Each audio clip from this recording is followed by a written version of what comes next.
dual broadcasting on social media. I give a bonus session on chart patterns mastery. Anytime I dual broadcast, I like to share everything with them.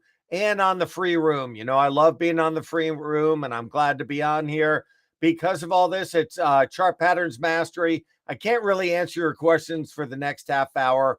I need to answer them for the other sides. I'll let you know what everybody says. So just to let you know on what I'm watching in here is number one, forget about today at the moment about the divergences because we're not going to talk about that because all I do is get you in trouble. So when I start buying the NASDAQ, that's when you should short everything. So I don't have that many positions on, just to let you know. But this half hour is about how to react to market moving news. So ironically, the first thing I want to show you is how to react before the market moving news comes out. So you get things like the Fed meeting, the jobs report, you get like a drug trial, you get earnings. But the way that consistently we've made money, believe it or not, is before the event. I'll show you what we're talking about. A lot of times, stocks before an event, if they get pulled up on the opening, they come down to test the lows, test unchanged at least once. So before an event, if the broad market, keep in mind the overall market in the long run goes up, not down. So just keep that in mind. It goes up, not down. So you can find these a lot. So the whole idea in here, let me move that back over. The whole idea in here is to find those reversion trades. So if Apple is going to have earnings and it gets pulled up because the NASDAQ is going nuts on the open, I'm not talking about right now, I'm talking about for instance, then during the day, a lot of times it tries to revert back to the mean or even. So that's one way we do it. How do you do it? Usually we do it on a 1 or 2 minute chart.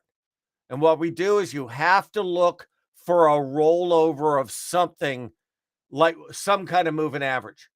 You can't just do it like here. We've made that mistake before, and I've made that mistake. You wait till the rollover. More than enough time. You don't have to get the top. You want to get on the way down. So that's one way we do it, whether it's the Apple before earnings, whether it's the bond market before the jobs report, whether it's gold, let's say, before the jobs report, things like that. So a lot of times things revert. It works a lot better with the stocks than the actual futures. So just keep that in mind. That's what we're watching. You might say, well, how about today? You might have debt ceiling stuff. Well, I don't mean this is annoying, but it's not mattering yet. So it might matter later, but it's not mattering now. So that's what I see so far. But now we get to the next part. How do you react to market moving news? And the first thing to notice, what I've seen over and over in here, is that, well, every quarter with earnings, things act different than the other quarter. Yeah, you probably already knew that.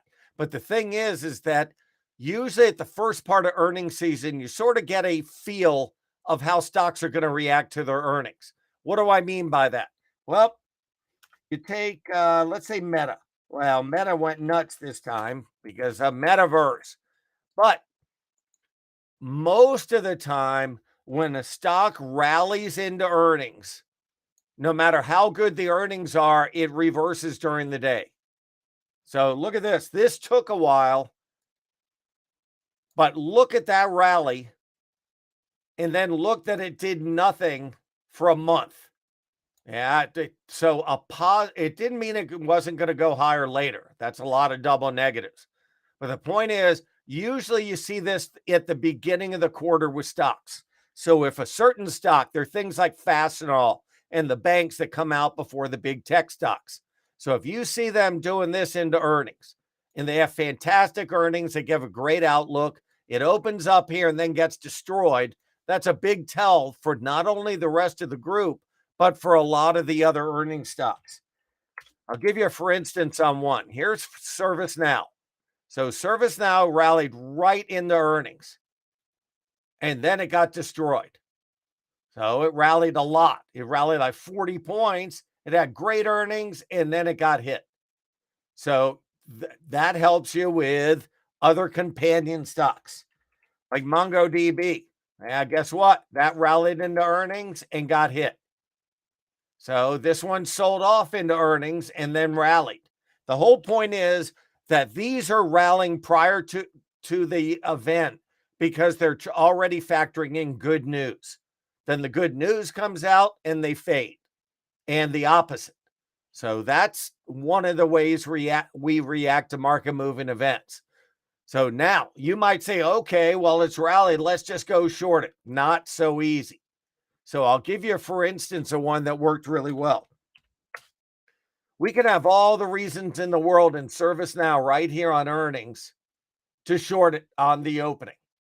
But that's a good way to get hurt because you don't know if it's going to go there first. So I thought what I'd do is I'd go to 126. The earnings were after the close on 125. So I'm going to go to on demand. We're just rewinding it. And we're going to go to January 26th. And go back and double check this. Yeah, January 26th. And we're going to go at the end of the day, just to give you, for instance. And this is what I mean by market moving news.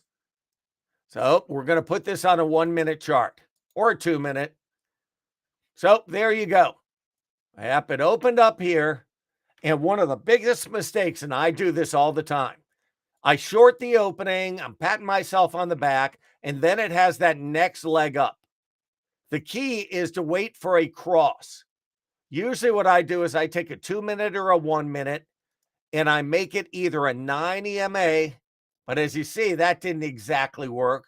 It kept chopping around it, or the ATR trailing stop. So I'm just going to take off everything except the ATR trailing stop. And if you're wondering, I use this right there. In fact, let me just copy and paste that image. Now, keep in mind, Henry, who gave a shout out to me when he did helped in the micro voodoo line class and mentioned the ATR trailing stop, he uses exponential. I use simple. They come out to about the same. So I wouldn't get that caught up in that. But let me just copy and paste this for you because I think it's a big deal. This, in my opinion, has been working in the long run better than a moving average.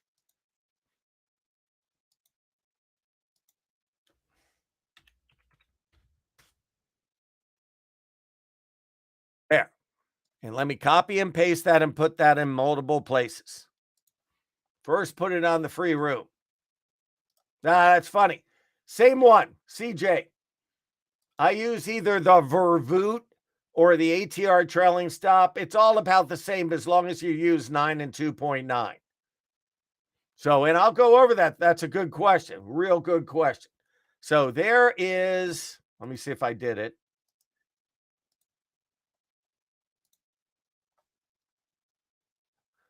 Let me try to get this to work.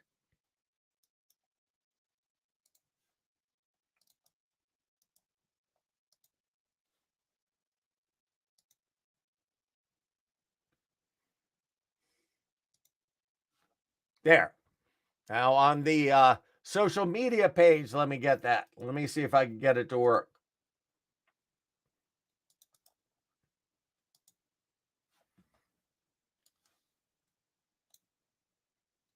Nope, can't get it to work. I wish I could. I'm doing copy and paste. Let me try one other way.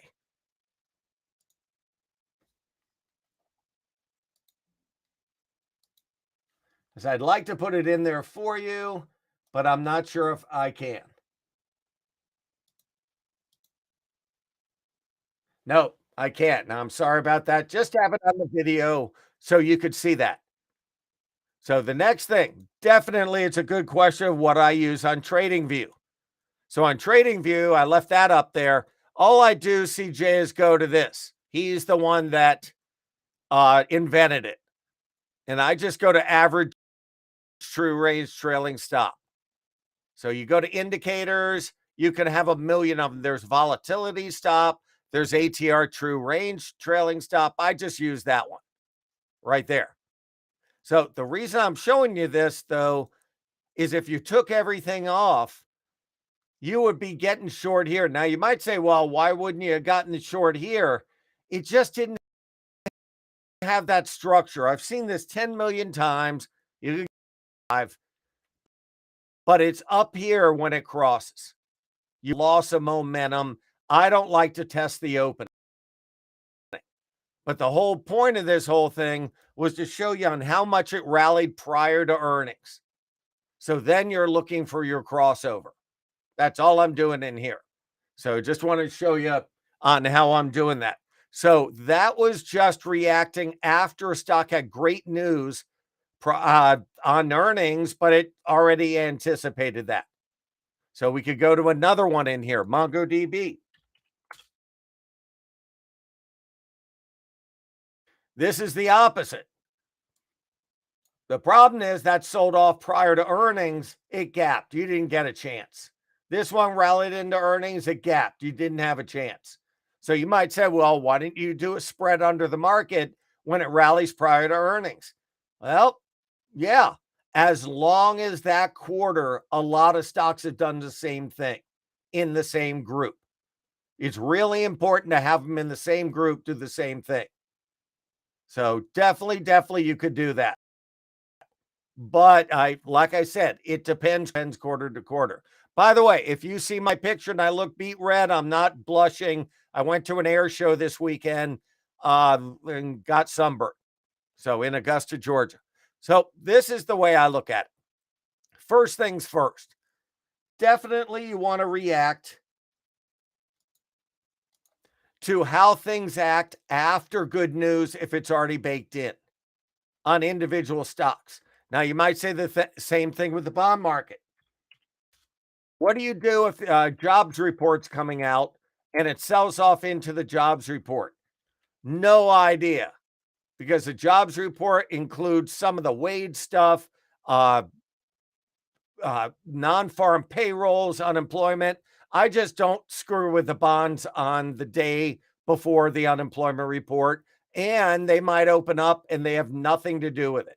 It's a lot easier to trade the bond market if you just go on the long-term trend when it's under something. So just keep that in mind. I mean, that's how I do it. So the other thing I watch in here is what other events can come out. So one of them is drug trials. But the other thing you're going to want to know in here is I traded on the option floor for a long time on the CBOE. If you have, let's say, CRSP. So CRSP has, let's say, I'm just doing theoretical. Let's say it has a drug trial right here where it looks like nothing's going to happen, right in here. And you know from the FDA site that they're going to have results in here. So, and it doesn't trade a lot of puts usually. And out of nowhere, it trades like 10,000 puts. That's a good indication that it's going to go down on the drug trial, that somebody knows. So the chain of command through that, whether it's FDA people, whether it's lab people, whether it's CRS people, there's so many that could have inside information. So definitely look at that. Look at unusual option activity into it. So that's one way I do it. But here's another. If this stock had done this, and then it had a bad trial, I never buy it unless it has enough cash to survive till the next trial. So I never go over that. If a stock gaps down on a failed trial, you don't mess with it. Now, the next thing, react. And this one you can make a lot of money on. I have seen over and over and over. I've seen over and over and over where a stock rallies into a drug trial. It's a phase one. There's phase 1, phase 2, phase 3, and then they try for new drug application. Usually they don't have enough money to go all the way through. So a lot of times you see these stocks, like these $5 stocks, go up 300% on that their phase 1 was well tolerated. Well, they're scrambling to short some stock. So you still same thing. You got to wait, even if it's intraday, you wait for that cross. But that's a real high probability winning trade. So reacting to early stage trials and fading it is a great way to go. Let me see if I could show you one. And the moral of the story, and I hope you see here, is that so many things get factored beforehand. But this one is one of my favorite. So let's go into here. You can almost just put in biotech. There's 8 million of them. So I'm just going to take these. I'm going to take current volume over 200,000, optionable and shortable. And the price has to be anything because of what I show you. Some of them has these horrible moves. Horrible if you're long it. So we're just going to start at the cheapies. There. Well, not that one. There you go. Now, that's only a 30-cent stock, but that's what I'm talking about, where you get just these phase 1 trial things. All of these in here. I bet if you went back to news, this one has positive phase 1. There's another, Fabio. Well, Fortress Biotech. And you could go just through the charts and you'll see what a good trade that is. So if I go like this and just put price over 5, it's probably easier to see.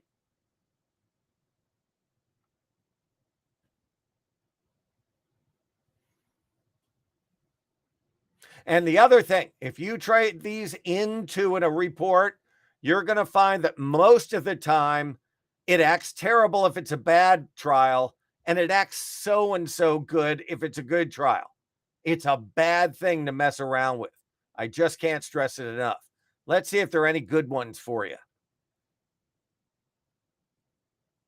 There's one from 10 to 4. And I'm just telling you, intraday, then you look for a rollover. We can look at it in ELOCs if you want to. That's the beginning of April. So let's go and show you on how I would trade it. ELOCs. Now, I have no idea what they do. As you see, it's had more than one trial, probably, and fails. Another trial fails, and that. I mean, fails the price pattern. So let's just assume that was a phase 1. You want to know where to initiate a short or buy puts under the market. So we're going to go to right here. That's April 13th. And we're going to rewind again. We're going to go to April 13th. Now, the reason I'm showing these are one of my favorite ways to make money. So as you see, it crapped out after the initial excitement, but where do you initiate a trade?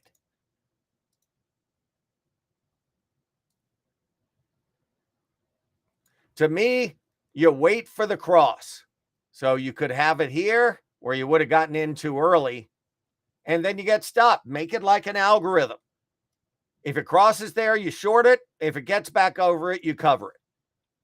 And as you see, this one wasn't that easy because it went down so slowly. But the more trend lines you can touch, the more likely you're going to make money on it, up or down. Like that. So I'm just showing you that that's a real good way to make money on these. Also, if it opens up, usually the out of the money puts are like so cheap. It's a great risk reward. So I just wanted to show you one way I really try to make money in those. Now, the other, you might ask this, and everybody's asking this, so I got to show it.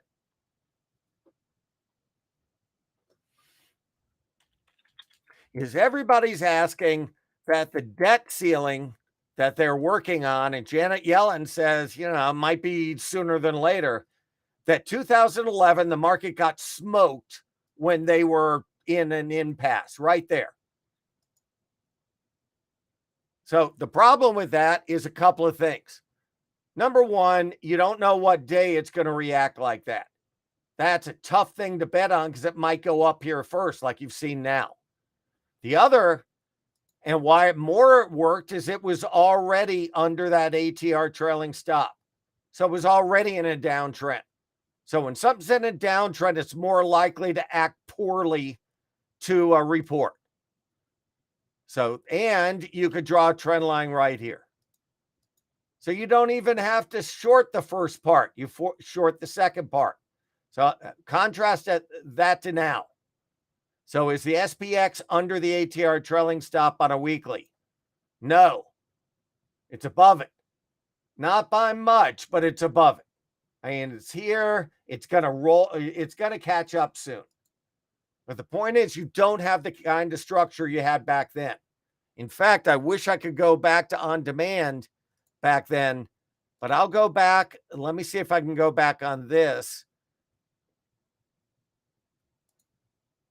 Now I'm going to make the daily a maximum.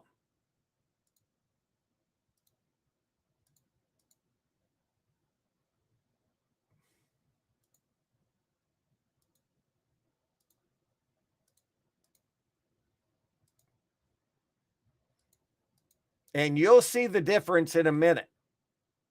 There, that's now. Yeah, everybody tries to anticipate that wedge. That's a good way to get hurt. You just can't anticipate it. You got to wait. Whether you want to or not, you got to wait for the break. That's number one. Number two, let's go back to 2011. So you see this right now. Just have that in your eye that you don't have any kind of breakdown. Now go to 2011. I hope you see the difference. That's the difference.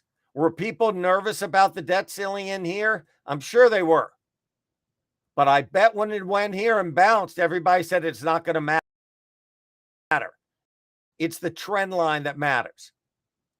It just happened to coincide with worries about the debt ceiling. Oh, it's usually the debt ceiling is rectified. Don't get me wrong, but I'd rather some kind of pattern if I'm even going to bet on worries about the debt ceiling. Something like that. Something like if this breaks. If, that's a big if. Big if.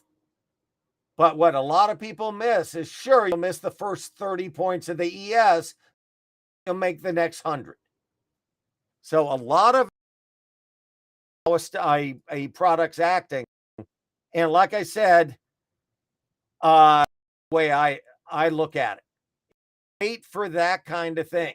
Bad chart pattern, I'm not talking about earnings. I'm talking about this kind of thing. A bad chart pattern is more likely to react poorly to bad news and vice versa. I mean, that's the way I look at it. I'm usually in the chart patterns mastery room.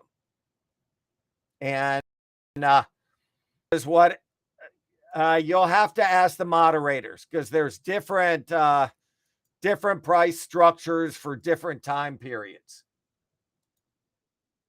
So in there, but definitely ask Mirza. He's right on top of it. All right, so getting back to it, definitely on how you can't anticipate the debt ceiling thing. Just can't do it. Now, there's a big divergence right now between bonds and the NASDAQ. The NASDAQ's going up mainly for this mania about AI stocks. I mean, just that's what they're doing. And so that's why there's such a big divergence. It's not that many stocks going up. And I'll show you what I mean. Here's the advanced decline today for all the day traders, including me. This is the overall NASDAQ. There you go. Down here. Now, this is all the NASDAQ stocks, not the NASDAQ 100. On the other hand, the NASDAQ 100 is near the high. So just the internal stink. It's really narrow to all these chip stocks like AMD. And what I'm watching right now is not on how they're going to react to the debt ceiling, because if I bet on that, I'm going to get myself hurt. You just can't do that because you don't know when it's going to stop. The markets.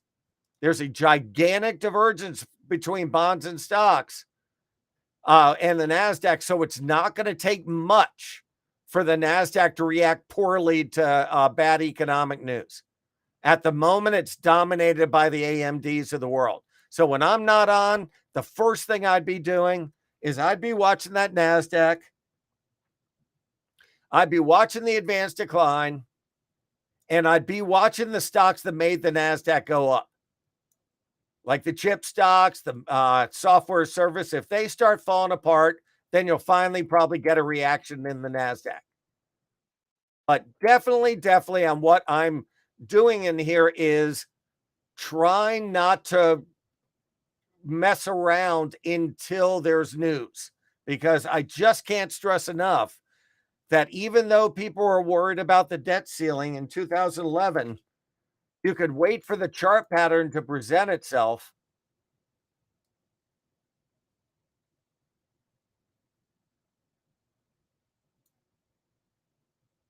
Let me get it up here.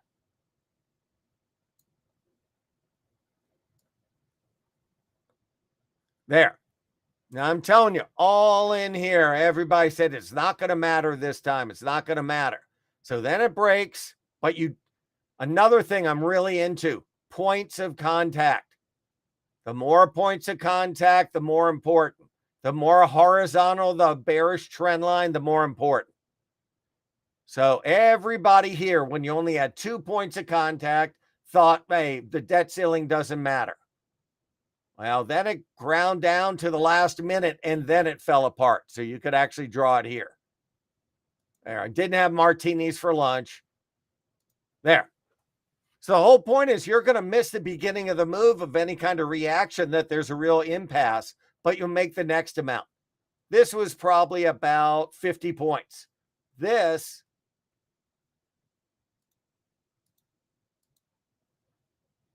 was 150 points. The key is you want to get in when the direction is known. That's after the reaction of an impasse. So, I mean, that's the way I'm looking at it in here. That's how I react to it. So I try to react after a chart pattern resolves itself, up or down. And other things. Let me give you some more. You have all this AI stuff. And you might be saying, yeah, that's stupid. These stocks already have it factored in. Well, when you see a bull flag like this, don't underestimate the power of a bold flag and a good story. And that's exactly what happened. So, and it's still going. Theoretically, this could go even higher. This propelled the NASDAQ yesterday, that type of chart pattern. Until those start to reverse, the NASDAQ could go down, but the stocks that made it go up, even though it's a narrow rally, the stocks that made it go up haven't gone down yet. So is there an event when it comes to those? Not really. So, and then lastly, shareholders meetings or unveiling of things.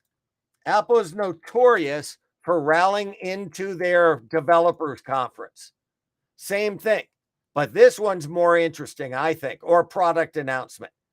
Apple has a tendency to rally exactly to the time of the developers conference. That's not right here. I'm just pointing it out.